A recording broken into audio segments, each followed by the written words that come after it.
नमस्कार, अभिवादन में दुर्गेंद्र चौहान। देश और दुनिया में फैले हुए के न्यूज़ के सभी दर्शकों को धन्वंतरी जयंती, धनतेरस और दीपावली की अग्रिम शुभकामनाएं और धन्वंतरी जयंती और धनतेरस की ढेर सारी शुभकामनाएं, बहुत बहुत बधाई।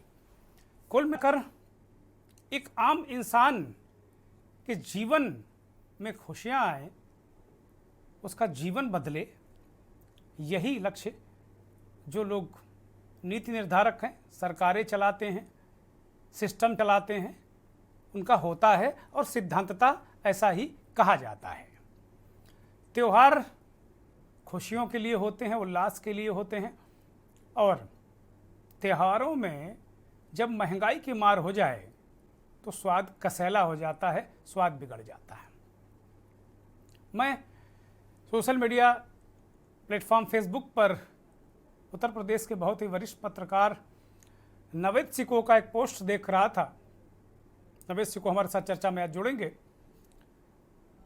वो एक 10 रुपए की कुल्फी हाथ में लिए, स्टिक वाली कुल्फी लिए खा रहे थे। वो कह रहे थे आज धनतेरस पर इसी से काम चलाना पड़ेगा, दीपावली पे महंगाई की मार बहुत है।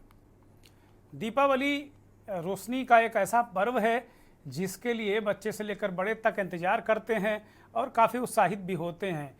बच्चों की बात करें तो उन्हें दीपावली पर पटाखे फोड़ने और तमाम तरीके की जो खुशियां मनाने का इंतज़ार साल भर रहता है, लेकिन बढ़ती महंगाई ने जो त्योहारों में जो उपयोग की जाने वाली चीज़ें हैं, मिठाइयाँ हैं, कपड़े हैं, और जो एक तरीके से बिना आवाज़ वाले पटाखे हैं, उनके दामों में आग लगा दी। इस बार पटाखों और आतिशबाजी के दाम बहुत ज़्यादा ही आगे तक बढ़ गए हैं। पिछले वर्ष की तुलना में इस बार पटाखे बहुत ज़्यादा महंगे बिक रहे हैं।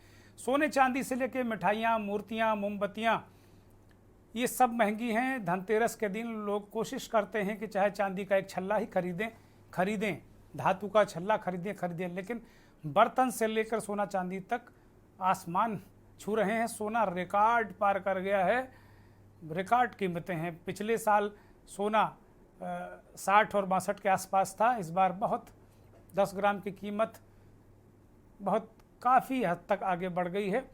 और भारत में कुल मिलाकर अगर देखा जाए तो सोना और चांदी की एक ग्राम कीमत सोना 8,000 का है, यानी 10 ग्राम 80,000 से ऊपर हो गया है। जबकि यही 10 ग्राम सोना आप देखेंगे कि पिछले दफ़ा 58-60 का था। तो कितनी महंगाई बढ़ गई है। और सबसे बड़ी बात है कि त्यौहार पर जो पकवान बनते हैं उनमें जो तेल लगता है, घी लगता है, उसकी कीमतें बहुत बढ़ गई हैं। 130 रुपये किलो अभी सरसों का तेल था, 168-70 हो गया है।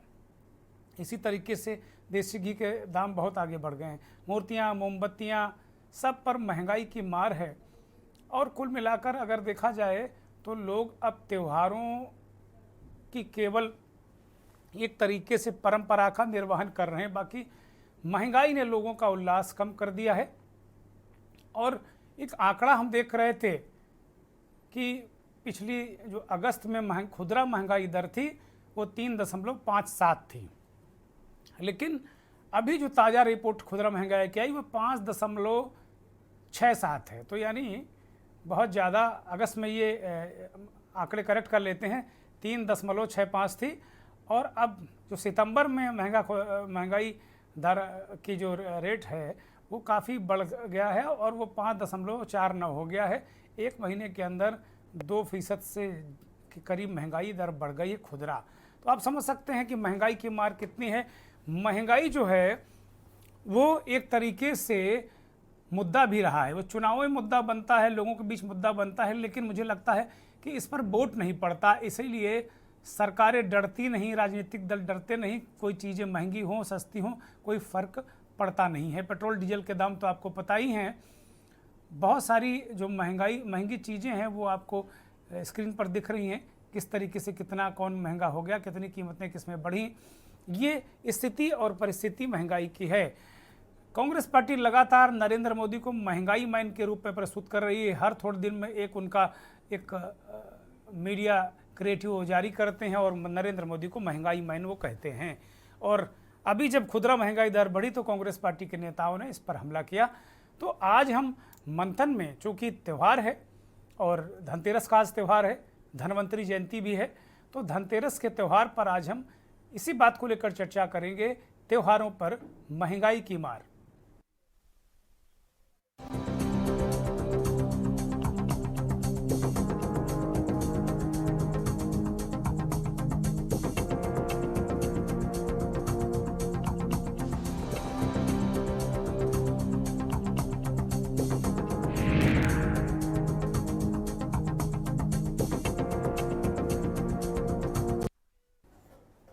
आपको ध्यान होगा 2014 का लोकसभा चुनाव, बहुत हुई महंगाई की मार। अब की बार मोदी सरकार, बहुत हुई महंगाई की मार।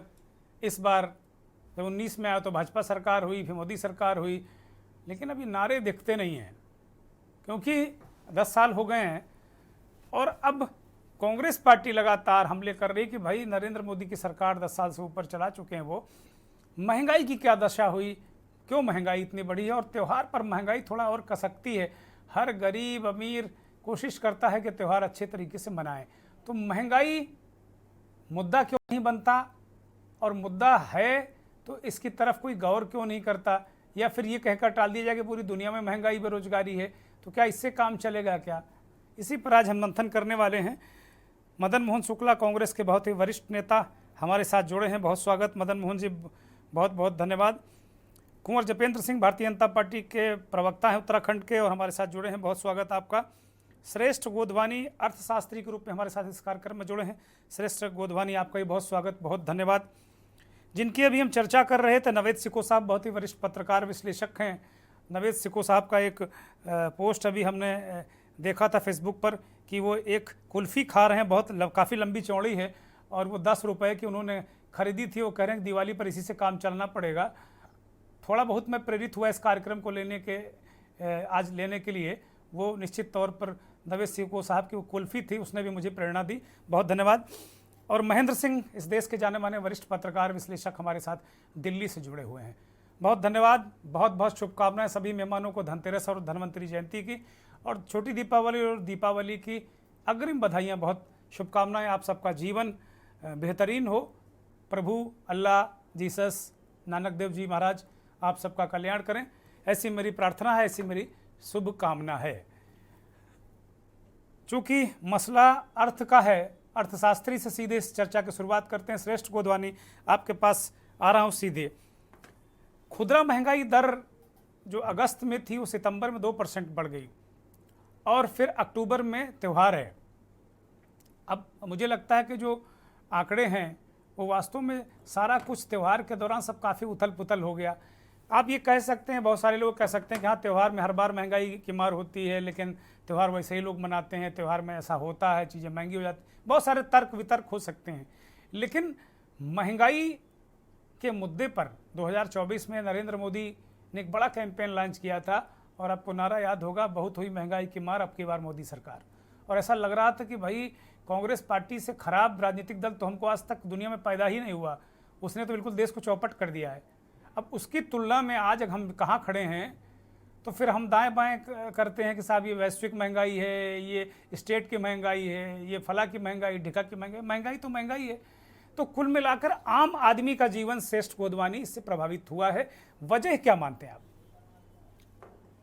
नहीं जी, बिल्कुल प्रभावित हुआ है। महंगाई तो बहुत बड़ी है। चाहे पहले की उपेक्षा भी लें तो भी पहले की उपेक्षा से 2014 से भी महंगाई बहुत बड़ी है। अब वजह तो बहुत कुछ हो सकती है। रूलिंग पार्टी बाहर को दोषी ठहराएगी, अपोजिट पार्टी रूलिंग पार्टी को दोषी ठहराएगी, पर महंगाई जरूर बढ़ी है, बिल्कुल बढ़ी है जी। उसके उसके कुछ जो तत्व हैं, उनकी वजह क्या है, इस पर कुछ प्रकाश डालेंगे, एक प्रोफेशनल होने के नाते, एक अर्थशास्त्री होने के नाते। श्रेष्ठ, इसमें देखिए, वजह अगर आप कोई ठोस वजह पूछेंगे तो ऐसा कोई ठोस वजह नहीं है। बाकी महंगाई जैसे अमूमन बढ़ती है वैसे ही बढ़ रही है। सरकार की इसमें नाकामी नहीं है इसको काबू में करने में। रिटेल इन्फ्लेशन है, होलसेल इन्फ्लेशन इंडेक्स है, सब बढ़ बढ़ के आए हैं। वो प्योरली सरकार की नाकामी है। जबकि बाहर तो तेल के दाम भी गिर रहे हैं। पूरे विश्व में हम लोग रशिया से सस्ता तेल लेते हैं, उसके बाद भी महंगाई हमारी बढ़ रही है। तेल के दाम बहुत ऊंचे जा रहे हैं, गैस के दाम ऊंचे जा रहे हैं, आम जो रसद सामान है उसके भी ऊंचे जा रहे हैं। तो कहीं ना कहीं सरकार को इस पे कोई ना कोई एक्शन लेना चाहिए, उनकी तरफ से ही ये नाकाम है। ठीक बात है। नवेश सिकू साहब, 10 रुपए की कुल्फी तो आपको मिल गई, लेकिन बहुत सारे लोगों के लिए उनके बजट पर त्यौहार का सामान मिलना मुश्किल है, और आपने पहले ही हाथ खड़े कर दिए कि इसी से काम चलाना पड़ेगा। क्या दृश्य देख रहे हैं महंगाई का त्यौहार पर, और ये किस तरीके से त्यौहार की खुशियों को इफेक्ट कर रहा है, प्रभावित कर रहा है? नवेश सिकू साहब। दुर्गेंद्र भाई, धनतेरस की बधाई और दीपावली की अग्रिम बधाई, और खास तौर से आपको दोहरी बधाई, क्योंकि आपने जो विषय आज उठाया है, ये विषय हम भूल गए थे। हमारा सबसे बड़ा दर्द, हमारा मतलब मिडिल क्लास लोगों का, हमारे जैसे गरीब करोड़ों लोगों का जो सबसे बड़ा दर्द है, उसको ना विपक्ष उस शिद्दत से उठा रहा है, ना पत्रकार उठा रहा है। आज किसी संपादक ने, किसी एंकर ने, किसी पत्रकार ने भारत के उन करोड़ों आम इंसानों के दर्द को मरहम लगाया है, और ये बताया है कि जो सबसे बड़ी समस्या देश की है, जिसको लेकर मीडिया विपक्ष आंखें बंद किए हुए, आज भी कोई ऐसा है जो टेलीविजन पर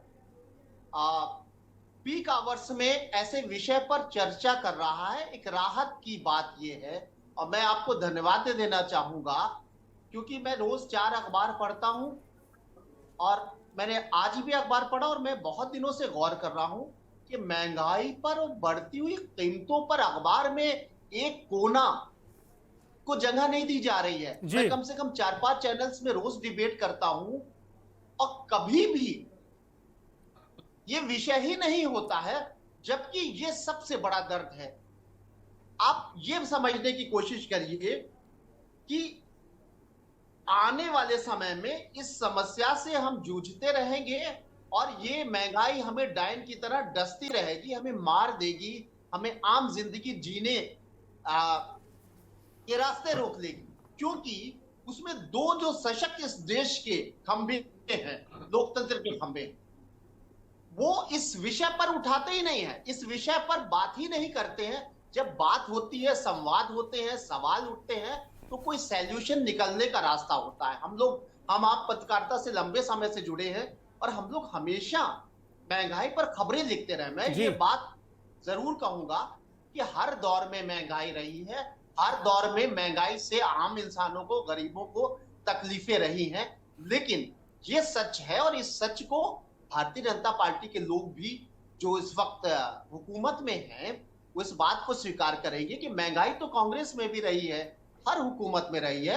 और कांग्रेस ने भी झूठ बोला था, जब मुझे याद है कि उसके एजेंडा था, उसका घोषणा पत्र में था कि 100 दिन के अंदर हम महंगाई खत्म कर देंगे, लेकिन महंगाई कम नहीं हुई थी। लेकिन इधर कई वर्षों से महंगाई का ग्राफ इतना बढ़ गया है कि शायद आजादी के बाद इतनी तेजी से इतना ग्राफ महंगाई का कभी नहीं बढ़ा। जी। और ये दर्द हमारा इसलिए भी बढ़ता जा रहा है क्योंकि मीडिया और विपक्ष इस पर बात करने को तैयार नहीं है। आपने ये जरूर बात सही कही है कि कांग्रेस इस मुद्दे को उठा रही, चाहे ट्विटर के जरिए, चाहे बयानों के जरिए, लेकिन जमीनी संघर्ष में मैं भूल गया हूं कि कोई विपक्षी खेमा जमीन पर बैठकर महंगाई की बात कर रहा हो, महंगाई की तकलीफ बयां कर रहा हो, आम जन की इस तकलीफ के बारे में और बढ़ते हुए हर दाम और घटती हुई आमदनी के बारे में विपक्ष, चाहे सपा हो, चाहे कांग्रेस हो, चाहे बसपा हो, मैं भूल गया।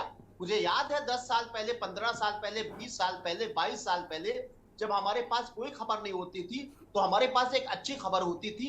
हम बढ़ते हुए दामों का आंकड़ा देते थे और आम जन की तकलीफों को अखबार के जरिए, चैनल के जरिए बयां करते थे कि महंगाई का ग्राफ बढ़ रहा है और उसकी वजह से आम इंसान बहुत परेशान है। हमारे देश में हर 3 महीने 4 महीने के बाद कोई ना कोई चुनाव होता है। कुछ राज्यों में चुनाव होने जा रहे हैं, उत्तर प्रदेश में उपचुनाव का बड़ा हल्ला है, हम लोग खूब चर्चा करते हैं। लेकिन आप मुझे बता दीजिए कि उपचुनाव में क्या किसी ने इस तरह का मुद्दा उठाया है? हमें ये बताया जाता है कि हम मुसलमान हैं, आपको ये बताया जाता है कि आप हिंदू हैं, हमें ये बताया जाता है कि हम शिया वर्ग से जुड़े हुए हैं, आपको बताया जाता है कि आप क्षत्रिय वर्ग से जुड़े हुए हैं। ये याद दिलाया जाता है, उकसाया जाता है, धर्म और जाति की राजनीति को दोहराया जाता है, कटने और बटने की बात की जाती है, पीडीए की बात की जाती है, दलित ब्राह्मण की बात की जाती है, पिछड़ों की बात की जाती है। लेकिन हमारी एक्चुअल प्रॉब्लम जो है, जो दलितों की भी प्रॉब्लम है, ब्राह्मणों की भी है, क्षत्रियों की भी है, ये मुसलमानों की भी है, सबकी है, ये पैसे वाले लोगों की भी है, गरीब लोगों की भी है, मिडिल क्लास की भी है। और हम ये बात फिर दोहरा रहे हैं कि महंगाई की चर्चा आज के तारीख में और ज्यादा होना चाहिए, क्योंकि महंगाई का ग्राफ जितनी शिद्दत से बढ़ा है शायद आजादी के बाद कभी नहीं बढ़ा हो। मैं इस बात के साथ इस बात को भी जोड़ता हूं कि आजादी के बाद जितनी भी हुकूमतें आई, खासतौर से कांग्रेस की भी, उसने भी हमें महंगाई से राहत नहीं दी थी। लेकिन इस वक्त की जो सरकारें हैं, चाहे स्टेट की सरकार हो, चाहे केंद्र की नरेंद्र मोदी की सरकार हो, जिसको हम सशक्त सरकार कहते हैं, जिसके बारे में हम कहते हैं वैश्विक स्तर पर हम बहुत आगे बढ़ गए, जिसके बारे में हम इश्तिहार पढ़ते हैं कि विकास की तरफ हम तेजी से आगे बढ़ रहे हैं, जिसके बारे में हम कहते हैं कि इतनी मजबूत सरकार कभी नहीं आई, जिस पार्टी के बारे में कहते हैं कि दुनिया के सबसे बड़ा भारतीय जनता पार्टी और उसकी ताकत है, जिसका जनसमर्थन है, जिसके पास नरेंद्र मोदी जैसा चेहरा है, लेकिन हमें महंगाई की आग में ये सरकार जला रही है और हम चू नहीं कर रहे हैं।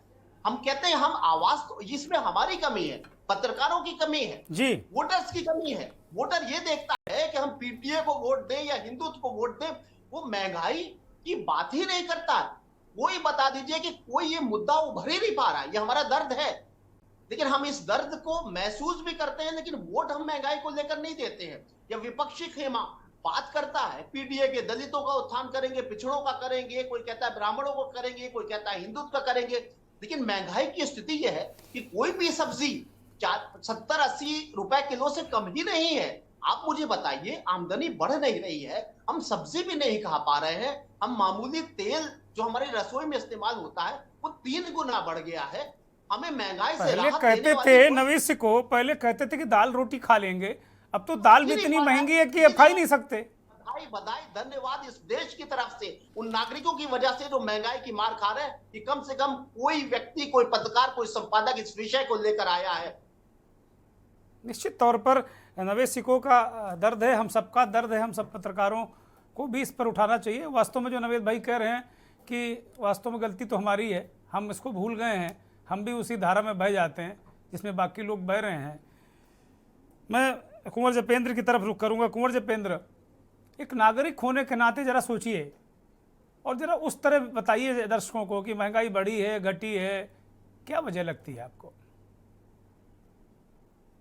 सबसे पहले तो धनतेरस और आने वाली दीपावली की सभी साथियों को, दुर्गेदन जी आपको भी बहुत बहुत शुभकामनाएं।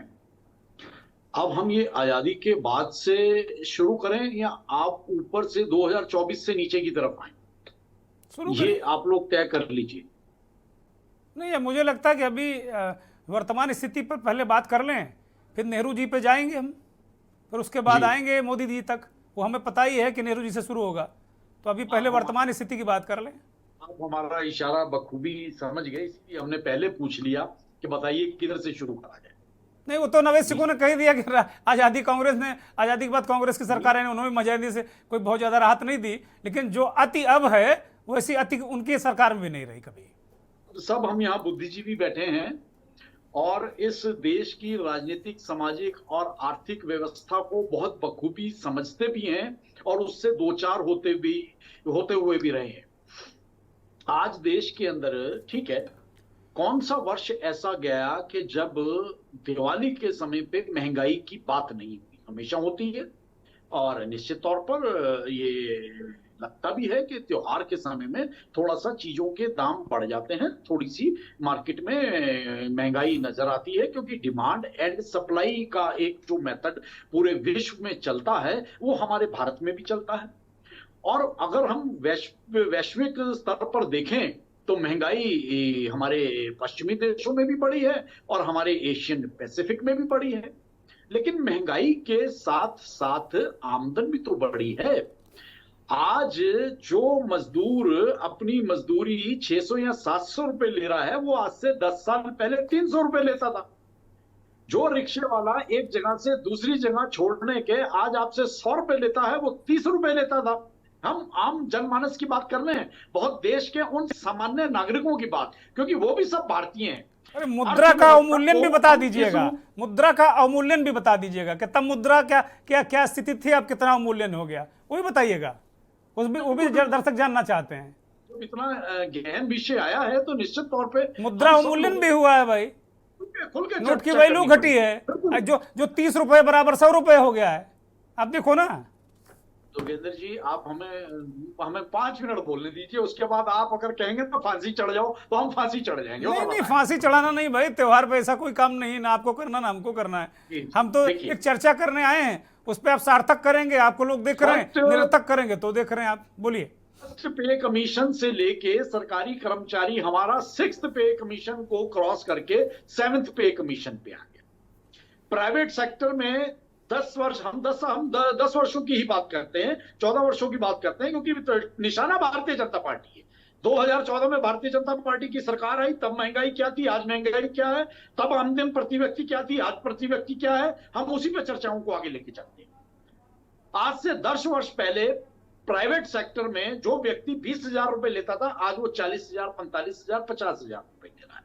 ठीक है, महंगाई बढ़ी है, महंगाई के साथ साथ हमारी आमदनी भी बढ़ी है। नौकरी चली गई है, हकीकत ये है। आज अभी 2 महीने पहले नौकरी चली गई है, प्राइवेट सेक्टर में नौकरियां कहां बची? तीसरे पायदान पर मजबूती से खड़ी है, और ये सभी पश्चिमी देशों ने स्वीकार करा है कि भारत की बढ़ती अर्थव्यवस्था अपने आप में एक अचंभित कर देने वाली है। कोरोना के बाद जहां आज हमारा यूएसए, कनाडा, अभी हम पिछले 1 महीने का दौरा करके लौटे हैं, अभी 4 दिन पहले, जहां ये विश्व के पश्चिम देश जो विकसित राष्ट्र हैं, जहां आज ये कहीं ना कहीं अपनी इकोनॉमिकल क्राइसिस को फेस कर रहे हैं, वहां भारत की बढ़ती अर्थव्यवस्था प्रत्येक व्यक्ति को एक मजबूत पायदान दिखा रही है, उसे मजबूती से स्थापित करने में मदद कर रही है। इंफ्रास्ट्रक्चर की बात करें तो पूरे विश्व में पिछले 10 वर्षों में भारतीय इंफ्रास्ट्रक्चर जितनी मजबूती और जितनी तेजी से खड़ा हुआ नजर हुआ है, तो उसके ऊपर विश्व के अनेकों एक रिकॉर्ड और सुन लीजिए, एक रिकॉर्ड और सुन लीजिए, जितनी तेजी से खड़ा हुआ उतनी तेजी से गिरे भी हैं, वो भी रिकॉर्ड है विश्व में। धड़ाधड़ जो पुल गिरे हैं वो भी विश्व रिकॉर्ड है, बड़े बड़े जो मूर्तियां बनाई गई वो भी विश्व रिकॉर्ड है, जो गिरी हैं ये विश्व रिकॉर्ड, इसको भी जरा चेक कर लीजिएगा। आपकी हमारी संपदा है, ये मोदी जी की संपदा नहीं ना है। ना, ये हम ही आपने बर्बाद किया ना। मोदी जी ने तो कहा भाई बनाओ इसको, अब जो बनाने वाले पैसे खा गए तो मोदी जी क्या करेंगे उसमें? अब आप पहले ये तय कर लीजिए कि आपने केवल और केवल मोदी जी को और भारतीय जनता पार्टी को कोसना है, या सवाल किससे पूछा जाएगा? मैं सवाल राहुल गांधी से नहीं पूछूंगा, सवाल तो आप ही से पूछूंगा। वक्तव्यों को आगे ले जाने का भी हमने मार्ग प्रशस्त करना है। सरकार में आप सवाल आपसे पूछा जाएगा, जवाब दे रहे हैं, हम बहुत ईमानदारी से जवाब दे रहे हैं, लेकिन सिर्फ आलोचना ही करना हम सब बुद्धिजीवियों का काम नहीं होना चाहिए। उन आलोचनाओं के साथ यथार्थ को स्वीकार करना, अपने देश की तरक्की में भागीदारी निभाना और बढ़ते हुए राष्ट्र के साथ 2 कदम आगे चलना, यह भी हम सबका नैतिक कर्तव्य नहीं होता, और ये निश्चित तौर पर हम सब नहीं लोगों को होता। अपना आपका नैतिक पेट भरा है, आप नारे लगा लो, मेरा पेट भरा, मुझे तनख्वाह मिल रही, हम नारे लगा लें। बहुत सारे लोगों की हालत खराब है, उनको भी देखो ना, कितनों का त्योहार मन रहा, जपेंद्र किसका नहीं मन रहा, आपको पता है। बड़े बड़े जो आप कह रहे हैं ना, जो आप विश्व की तीसरी अर्थव्यवस्था करें, सुन लीजिए, आप जो व्यवस्था करें वो है, वो व्यवस्था अर्थव्यवस्था है, उसमें कहीं कोई संदेह नहीं, लेकिन वो अर्थव्यवस्था का कैलकुलेशन सिर्फ बड़े लोग हैं, आम आदमी नहीं है। आम आदमी उसमें कहीं नहीं है। लाभ जो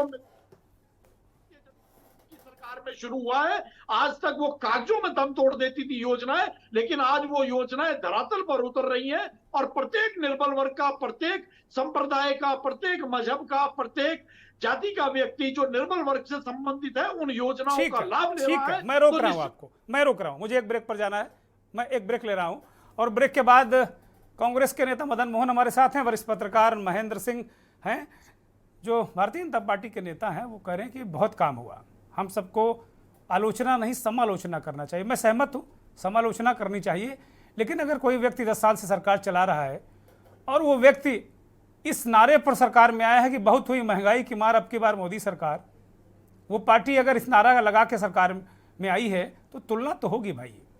और जो तीसरे नंबर की अर्थव्यवस्था है वो है, लेकिन उसका कैलकुलेशन क्या है, उसका आधार क्या है कि जो अमीर हैं वो हजारों % अमीर होते चले जा रहे हैं, और उन्हीं के कैलकुलेशन के आधार पर हमारी अर्थव्यवस्था है।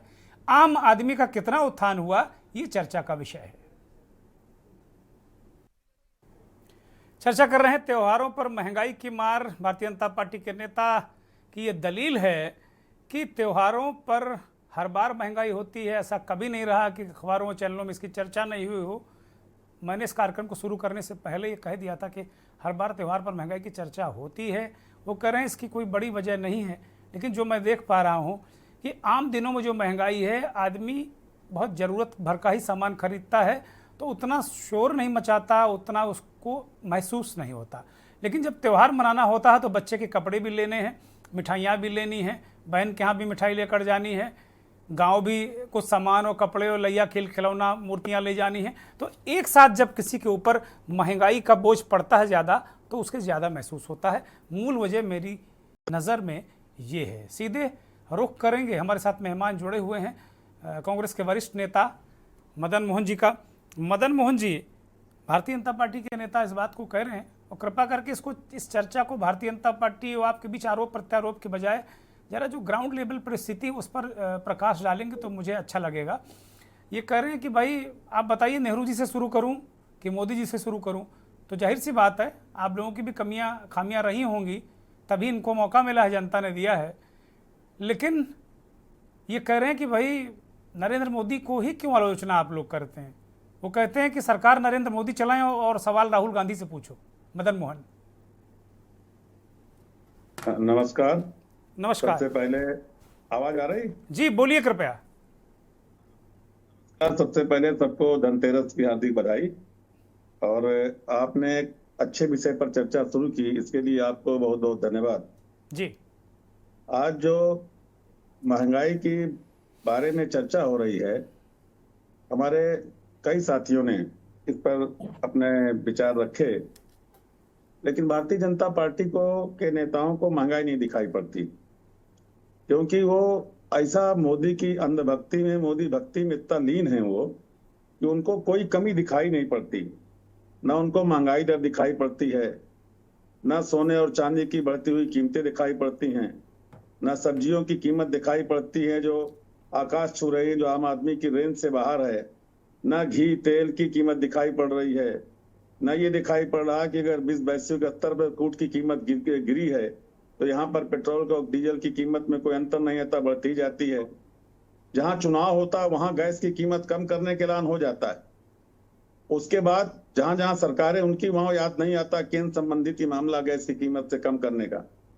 आज दुर्भाग्य ये है कि देश को एक नैरेटिव बनाया जाता है कि सब लोग महंगाई और सब मुद्दे भूल जाएं, केवल एक धार्मिक उन्माद या हिंदू मुसलमान पे ही चर्चा होती रहे, इसी पे केंद्रित रहे। और इसी पे आज मैं समझता हूं हिंदुस्तान का अधिकांश मीडिया, 99% मीडिया जो सरकार के डायरेक्शन पे चलता है या अपने आप चलता है, मैं तो नहीं कह सकता हूं, इसी पर केवल चर्चा घूम फिर कर होती है और किसी बात पर नहीं होती। आज गोपाल मिश्रा जैसा नौजवान जो बहराइच में मारा जाता है, आज उसकी क्या गलती थी? कौन सी कमी थी? क्या वो कहीं सर्विस कर रहा था, कहीं रोजगार कर रहा था? 22 साल का लड़का था, 24 साल का, उसकी भी कुछ दिन पहले शादी हुई थी। कोई बड़े नेता और किसी मंत्री का लड़का तो नहीं मारा जाता। किसी के घर में चढ़कर किसी के झंडे को पैर से रौदना और उसके बाद इस प्रकार की अप्रिय घटना होना, उसके बाद पूरे जिले में तांडव 2 दिन तक होना, आग लगाना, आगजनी होना, ये सब होना, ये लगता नहीं कि हिंदुस्तान में कोई लोकतंत्र है, कोई उत्तर प्रदेश में कोई शासन चल रहा है। इस पर कोई ध्यान नहीं देता है। महंगाई की हालत, आप त्योहार छोड़ दिए, त्योहार तो ऐसा है कि आप चाहे दाल देख लीजिए 150-200 रुपए किलो, कोई चीज देख लीजिए, आप मिट्टी के तेल के दिया से लेके लैया चना से लेकर के गट्टा बतासा लेकर जो गरीब से गरीब करता है, सब उसकी रेंज से बाहर है। अभी हमारे भारतीय जनता पार्टी के मित्र कह रहे हैं कि आमदनी बढ़ी है। इन 10 सालों में सरकारी नौकरियों में जो जहां तक सफाई कर्मचारी की एक भी भर्ती नहीं शुरू हुई, सब जगह नगर निगमों में जगह खाली हैं और ठेके की भर्ती हो रही, आउटसोर्सिंग हो रही। 8,000 10,000 रुपए महीने में जहां उनको मिलता था 40,000 45,000 50,000 रुपए महीने।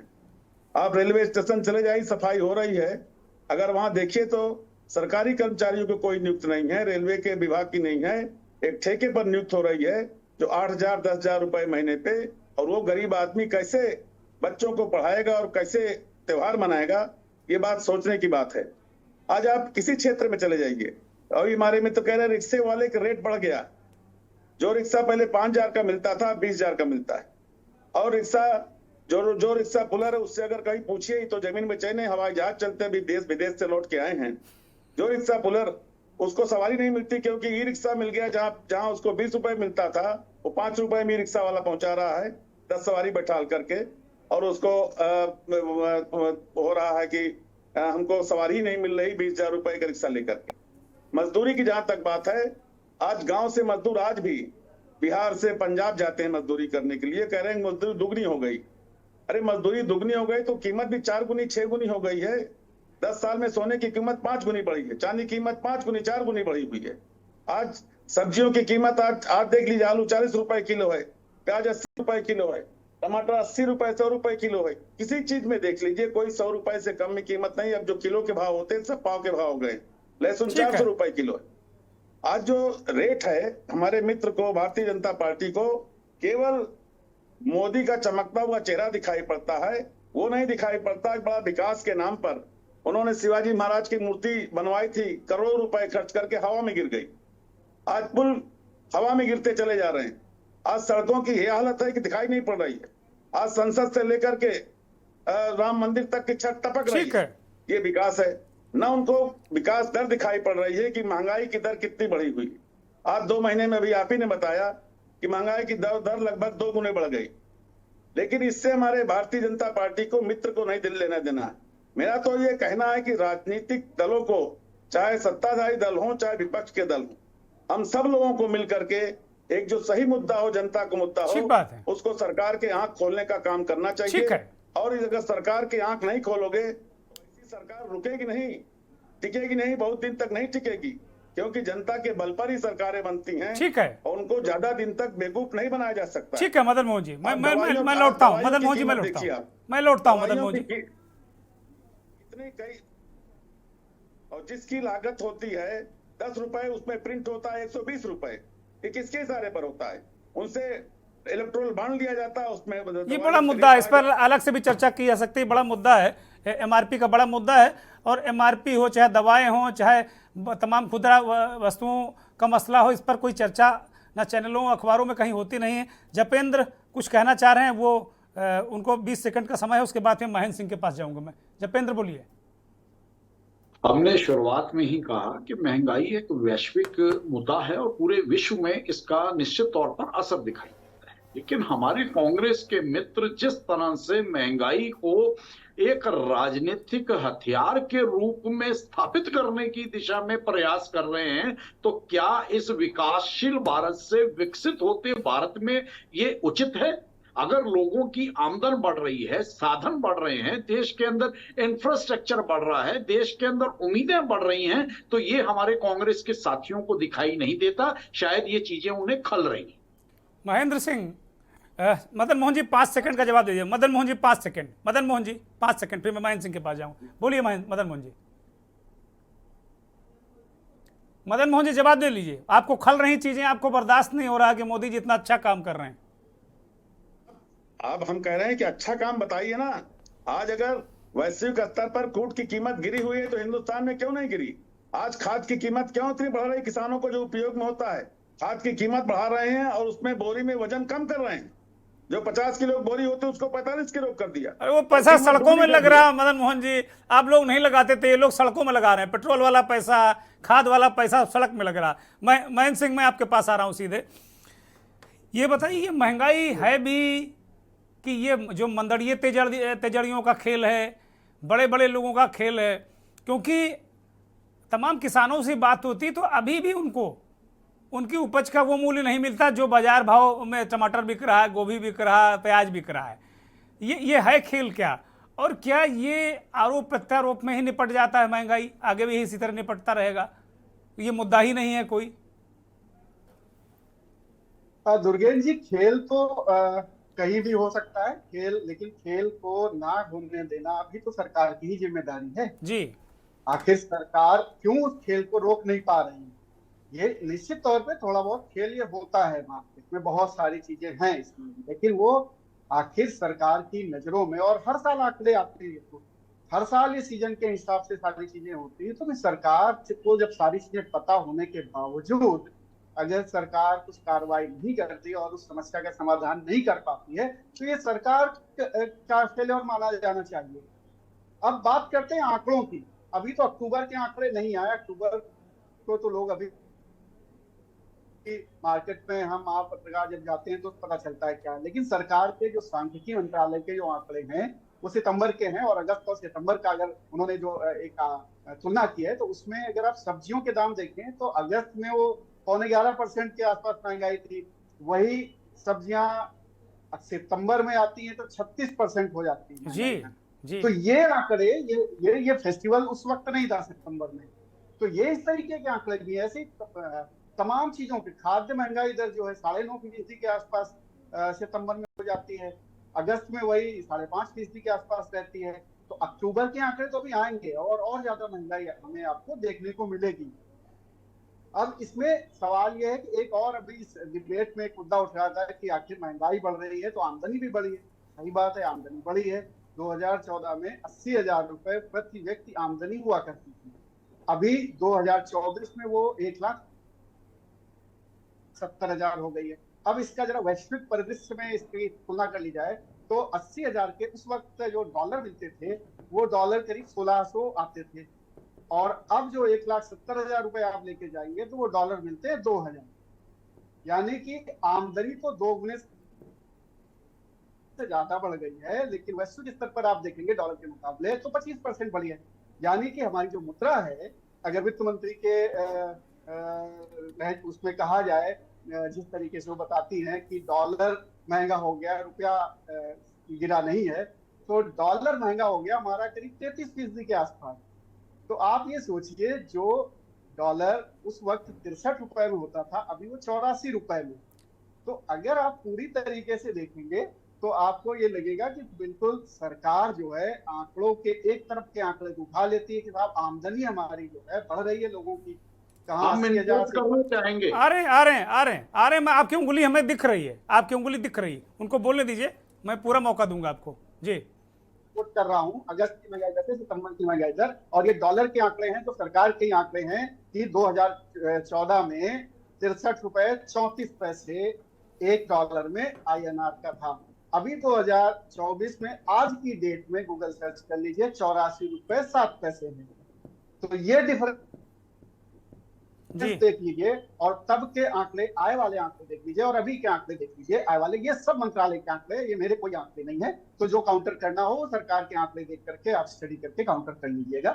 अब बात आती है कि जब चुनाव में ये मुद्दा पहले, जब 2014 में और उसके पहले आप लोग खूब चलाते थे कि महंगाई डायन खाया जाता है, महंगाई डायन खाया जाता है, लेकिन अब वो डायन नहीं डार्लिंग हो गई है। जपेंद्र उसको डार्लिंग बनाकर पेश कर रहे हैं। जी जी जी बिल्कुल। तो अब वो डायन कहीं है नहीं, और अगर उससे बात करो तो बहुत तीखा मतलब हमारी आपकी आलोचना होती है उसमें। भाई तब बीजेपी भी उस काउंटर करती थी, बीजेपी भी सड़कों में होती थी, यानी बीजेपी का पूरा कैंपेन भी था, चुनाव में भी था। तो क्या महंगाई की समस्या है बीजेपी भी जानती है। तो कांग्रेस के समय में जब महंगाई को मीडिया उठाती थी, अपोजिशन पार्टी उठाती थी, तो क्या वो खराब काम करती थी? जो आज अगर उठाती है तो उसको लेकर के इतनी तीखी प्रतिक्रिया क्यों आती है? अगर आप कुछ पैरामीटर्स को ठीक नहीं कर पा रहे हैं, अगर कहीं होल्डिंग हो रही है तो वो भी तो आपकी जिम्मेदारी है। ठीक है, तमाम चीजें हैं। वैश्विक परिदृश्य तब भी था दुर्गेश जी, तब रिसेशन था, ग्रेट रिसेशन चल रहा था। ऐसा नहीं है कि तब बहुत अच्छे हालात थे, क्रूड ऑयल बहुत हाई था, दुनिया भर में मंदी थी। तो हालात सबके सामने आते हैं और उस हालात में हमें देखना होता है कि हम क्या कर पा रहे हैं, क्या नहीं कर पा रहे हैं। सवाल तो सरकार से ही पूछे जाएंगे। ठीक है, मैं जवाब ले लेता हूँ। बोलिए, जल्दी से बोलिए। जपेंद्र कुछ कहना चाह रहे, बोलिए। हमने शुरुआत में कहा था कि हम सब लोग यहाँ बुद्धिजीवी वर्ग से बैठे हुए हैं और बहुत गहराई से चिंतन मनन और आकलन के साथ साथ हमें ये ध्यान देना होगा, जैसे अभी महेंद्र जी ने कहा, हम इन्हीं की बात को हम काउंटर नहीं कर रहे हैं, हम थोड़ा यथार्थ से रूबरू कराने का प्रयास करेंगे कि जिस डॉलर का पूरे विश्व की अर्थव्यवस्था पे कंट्रोल है और उसके अकॉर्डिंग पॉलिसीज के साथ साथ पूरे विश्व की महंगाई को बढ़ाने घटाने और विशेष रूप से एशियन पैसिफिक में जो खेल खेला जाता था, तो अभी हमारी अभी पीछे आई थिंक 2 वीक्स भी नहीं हुए हैं, ब्रिक्स की बैठक हुई है, जो हमारे ब्रिक्स के 6 मेंबर कंट्रीज हैं। और निश्चित तौर पर ये इसमें भारत का बहुत बड़ा योगदान है, भारत का बहुत इसमें एक अच्छा प्रयास रहा है कि जो ये हम चाहे हमारा रशिया हो गया, चाइना हो गया, इंडिया हो गया, ब्राजील हो गया, 2 हमारे अन्य सदस्य मेंबर्स हैं, तो जो अगर ये एशियन पैसिफिक के अंदर जिस तरह से ट्रेड को लेके और अर्थव्यवस्था को लेके अपनी करेंसी के ऊपर ये विश्व स्तर पर ये लॉबिंग शुरू हुई है, ये काम शुरू हुआ है और उसमें भारत बहुत बड़ी भूमिका में आ रहा है, तो निश्चित तौर पर अगर ये चीजें थोड़ी सी भी आगे जाती हैं तो आने वाले वर्षों में हम देखेंगे कि भारत की अर्थव्यवस्था, भारत के अंदर खुशहाली और भारत की प्रति व्यक्ति आय को निश्चित तौर से हम सब उस पर बैठे हुए चर्चा करेंगे और हम उसे देखेंगे। तो ये डॉलर से उसका आकलन करना या बहुत सुंदर, नेहरू जी के टाइम डॉलर पे आकलन कर लो, इंदिरा जी और मनमोहन सिंह में डॉलर पे आकलन करो, और अब हम तैयार हो जाएं नई मुद्रा पे। महेंद्र सिंह, ठीक है, जल्दी से, बस समय नहीं है ज्यादा। महेंद्र सिंह बोलिए भाई, बोलिए भाई महेंद्र सिंह। मीडिया ये कह रहा है आज, ये हम नहीं कह रहे हैं, ये हमने तो सिर्फ उससे रूबरू और उसे पॉइंट ठीक है, जवाब देने दीजिए उनको, महेंद्र सिंह को। महेंद्र सिंह बोलिए, क्या कर रहे हैं? सारी चीजें जब खुद जपेल जी कह रहे हैं कि अर्थव्यवस्था में यूएस डॉलर का बड़ा रोल है, तो सारी अर्थव्यवस्था, और जब आप कहते हैं वैश्विक मंदी है, तो हमारे यहाँ भी मंदी, अगर आप या तो फिर वैश्विक स्तर पे आप काट दीजिए अपने आप को कि वहां से हमें कोई लेना देना नहीं है, तब तो फिर आप यहाँ की बात, एक तरफ आप वैश्विक स्तर पे बात करते हैं कि वहां मंदी महेंद्र जी, हमारी आपसे विनती है, हम राजनीति को 2 मिनट छोड़ के हम फैक्ट्स पे अगर बात करें और अगर कोई अच्छे प्रयास हो रहे हैं, उसके सुखद परिणाम भविष्य में आने हैं, तो थोड़ा भाई ये प्रयास आपकी नजर में अच्छे हैं, जो कांग्रेस पार्टी की सरकार इस समय प्रयास उनकी नजर में अच्छे हैं, जनता की नजर में क्या अच्छा है वो तो दिख रहा ना, चीजें हैं, उस पर बात करनी होगी। मदन मोहन, जल्दी से, क्या समाधान है महंगाई का? आरोप प्रत्यारोप बहुत हो गए, मदन मोहन जी क्या समाधान है, कैसे होगा? महंगाई का समाधान एक ही है कि आप बजाय इसके कि राजनीतिक केवल लाभ हानि का 24 घंटे सोचे कैसे हम सत्ता में आ जाएं, कैसे सत्ता में बने रहें, कैसे हम जनता के लिए कुछ कर सकते हैं, इसके लिए अगर आप सोचेंगे तो महंगाई पे अंकुश लगाने के लिए केवल आपको गरीबों की आय बढ़ानी होगी। जैसे मनरेगा लाया गया कि कैसे महंगाई, कैसे गरीबों को कुछ आय मिल सकती है, कैसे हमको किसानों की एमएसपी हमको देनी होगी, क्योंकि हमारी सब चीज रोज आपको सोने चांदी के रेट मिल जाएंगे, रोज हर चीज के रेट आपको मिल जाएंगे बढ़ते घटते, दवाइयों के रेट मिल जाएंगे प्रिंट, लेकिन किसान का रेट जब बेचता है तो उसका रेट कुछ होता है, वही जब कुछ खरीदने जाता है कोई चीज शादी ब्याह तो उसका रेट कुछ ज्यादा होता है, कपास का रेट कुछ ज्यादा हो तो कोई कम होता है, लेकिन कपड़ा खरीदता है तो उसका कई कीमत बढ़ता चला जाता है क्योंकि उसमें फिक्स रेट लिखा होता है। आज हमको भी किसानों के ऊपर, गरीबों के ऊपर कुछ ध्यान देना होगा, कैसे हम जो किसान कीमत कैसे कम हो जिससे उसकी लागत कम आए, कैसे ट्रैक्टर की कीमत कैसे कम हो, कैसे उस पर से हटाया जाए, जीएसटी वगैरह कैसे हटाया जाए, इस पर जो खाद के उपकरण तक में जीएसटी लगा दी गई है। आज हमको गरीबों के ऊपर ध्यान देना होगा, कैसे उनकी आय बढ़ सकती है। ठीक बात है, ठीक बात है, ठीक बात है। अब ज्यादा वक्त नहीं है मेरे पास, मैं माफी के साथ में रुक रहा हूं। श्रेष्ठ गोदवानी, बहुत संक्षिप्त में कैसे कैसे महंगाई पर काबू करें? श्रेष्ठ गोदवानी जी, कैसे काबू में करें, संक्षिप्त में, बहुत जल्दी में जी। देखिए, महंगाई काबू करने के 2 ही 3 तरीके हैं। सबसे पहले जो सरकार को जो बाहर से पेट्रोल या क्रूड ऑयल में लाभ मिल रहा है वो जनता को सबसे पहले वो पास करे।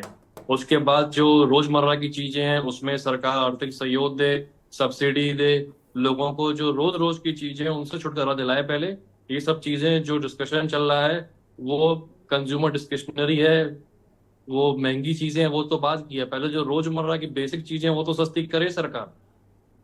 ठीक बात है। नवेद भाई, क्या क्या प्रयास हो? ठीक है, आलोचना निंदा अपनी जगह है, राजनीति अपनी जगह है। देखिए, प्रयास नहीं हो रहे। मैं पहले जो हमारे भाजपा के साथी उन्होंने एक बहुत अच्छी बात कही, उन्होंने कहा कि विपक्ष जो है इसको महंगाई को सियासी हथियार बना रहा है। मैं इस बात से इनके सहमत नहीं हूं, क्योंकि विपक्ष इसको सियासी हथियार बना ही नहीं पा रहा है। दूसरी बात है कि मैं भारतीय जनता पार्टी की तारीफ करूंगा कि भारतीय जनता पार्टी जब विपक्ष में थी तो आज भी हम लोग स्वर्गीय सुषमा जी की और तमाम विपक्षी नेता उस जमाने के जो थे भाजपा के, वो कितना आंदोलन करते थे, पब्लिक के दर्द को बयां करते थे, और विपक्ष वाकई में उसको सियासी हथियार बनाता था और बनाना चाहिए भी है। अगर नहीं बनाता है तो विपक्ष नकारा है। और मैं भारतीय जनता पार्टी ने जिस तरीके से महंगाई को मुद्दा बनाया और वो जीती भी और जीतना चाहिए भी था। अगर जमीनी हकीकत को मुद्दा कोई राजनीतिक दल बना रहा है तो स्वागत है उसका। दूसरी बात ये कि जो बात कही गई कि महंगाई हर दौर में बढ़ती है, आमदनी भी बढ़ती रहे, लेकिन ऐसा नहीं है। अगर इस वक्त बेहतर होता कि आंकड़े पेश किए जाते और उसके ग्राफिक्स में दिखाया जाता, तो लगातार महंगाई बढ़ती है, लेकिन महंगाई का ग्राफ इधर 7-8 सालों से 4 गुना बढ़ा है और आमदनी कम हुई है। आमदनी कैसे कम हुई है मैं बताता हूं। 8-10 साल से सरकारी नौकरियां आधे से भी कम हो गई हैं, ना के बराबर हो गई हैं। सरकारी नौकरियों में इंक्रीमेंट से लेकर भत्ता अनिवार्य होता है, उसका एक स्ट्रक्चर होता है। आज की आबादी जो कोई अपना व्यापार नहीं कर सकते, छोटी छोटी कंपनियों में जो काम कर रहे हैं, जो सेल्समैन है, जो मार्केटिंग का काम करते हैं, जो गार्ड है, जो आम गरीब इंसान है, उनका इंक्रीमेंट कहीं नहीं होता है। वो प्राइवेट सेक्टर में काम करते हैं, छोटी छोटी कंपनी 10,000 15,000 रुपए पे वो अपना घर चलाते हैं और वो कहते हैं कि मेरा इंक्रीमेंट करो, तो कहते हैं निकल लो यहां से, नौकरी दिए, यही बहुत बड़ी बात है, क्योंकि खपत नहीं है, बिक्री नहीं है। ये स्थिति जमीन पर है और ये स्थिति पहले भी थी, मैं फिर कह रहा हूं, लेकिन अब ये बहुत विकट हो गई है। अगर आंकड़े पेश किए जाए तो आमदनी कम हो गई है, क्योंकि आमदनी का आंकड़ा वो सरकारी नौकरियों से करते हैं। आज की सरकारी नौकरियां ना के बराबर हो गई। छोटी छोटी कंपनियों में छोटे छोटे पदों पे जो काम करने वाले हैं, उनसे कहा जाता है कि महंगाई बढ़े या कुछ बढ़े, हम तुम्हारे इंक्रीमेंट नहीं करेंगे। जो हम 15 साल पहले, 7 साल पहले, 3 साल पहले तुम्हें तनख्वाह दे रहे थे, करना हो करो। ये असली दर्द है गरीब इंसान का और मिडिल क्लास का। वो नौकरी 15-20 हजार में कर रही है और महंगाई 10 गुना, 4 गुना, 8 गुना बढ़ गई है। इस कड़वी हकीकत को स्वीकार करना पड़ेगा और इसको सियासी हथियार वाकई बनाना पड़ेगा, क्योंकि स्थिति बहुत विकट हो गई है। और हमारे पास कोई मानक भी तो नहीं, प्राइवेट सेक्टर में कोई मानक ही नहीं है कि इंक्रीमेंट हो या ना हो, सैलरी स्ट्रक्चर बढ़े, कितना मिनिमम तनख्वाह मिले, इसकी ना कोई सरकार निगरानी करती है।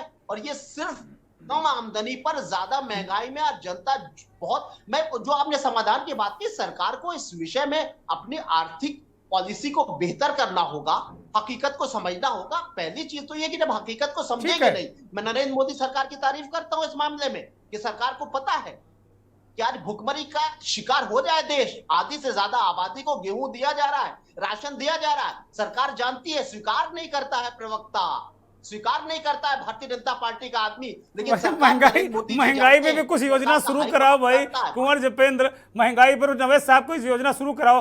अब बिल्कुल वक्त नहीं मेरे पास, माफी के साथ में मैं सभी मेहमानों का धन्यवाद करूंगा। बहुत बहुत धन्यवाद एक बार पुनः, ढेर सारी शुभकामनाएं और बहुत बहुत बधाई हमारे साथ चर्चा में शामिल होने के लिए। धनतेरस की बधाई और दीपावली की अग्रिम बधाई, बहुत बहुत शुभकामनाएं। बड़ी महत्वपूर्ण बात है कि आमदनी 54 और खर्च रुपया, अलग अलग तरीके से अलग अलग युगों में ये बातें कही गई हैं।